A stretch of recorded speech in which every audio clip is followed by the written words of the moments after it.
Hello students, welcome to my channel. HS second year biology chapter number 2 আজি হৈছে 8 number class.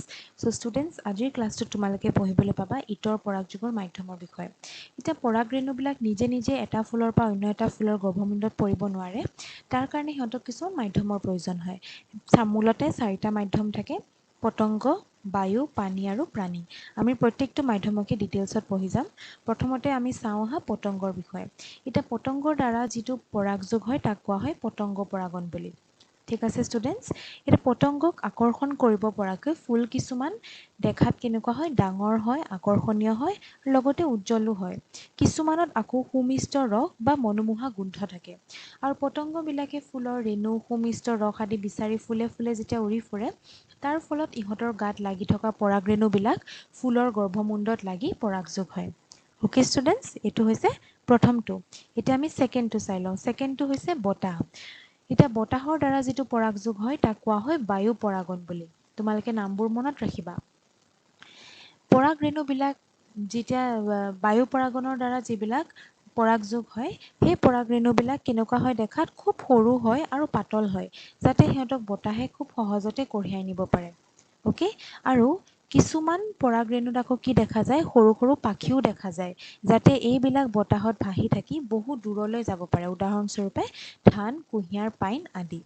3 নম্বৰটো চাই লওঁ। 3 নম্বৰ মাধ্যমটো হৈছে পানী। পানীৰ দ্বাৰা হোৱা পৰাগযোগক কোৱা হয় জলপৰাগন বুলি। ওকে, এটা পানীৰ তলত হোৱা উদ্ভিদ যেনে ভেলিছনেৰিয়া, হাইড্ৰিলা আদিত জলপৰাগন হোৱা দেখা যায়। কিন্তু পদুম, ভেট আদি ফুলবিলাকত কিন্তু আমি জলপৰাগন নেদেখোঁ। তাত কি হয়, তাত পতংগ পৰাগন হোৱা দেখা যায়। ঠিক আছে, গতিকে জলপৰাগনৰ আটাইতকৈ সুন্দৰ উদাহৰণ হৈছে ভেলিছনেৰিয়া। এতিয়া ভেলিছনেৰিয়াৰ ক্ষেত্ৰত কেনেকৈ হয় আমি সেইটো চাই লওঁ। ভেলিছনেৰিয়াৰ পুংপুষ্প আৰু স্ত্ৰীপুষ্প পানীৰ তলত জন্ম হয়। তাৰপিছত যেতিয়া পুংপুষ্পটো ফুলি উঠে, ফুলি উঠাৰ পিছত সি পানীৰ ওপৰত ভাহি আহিব।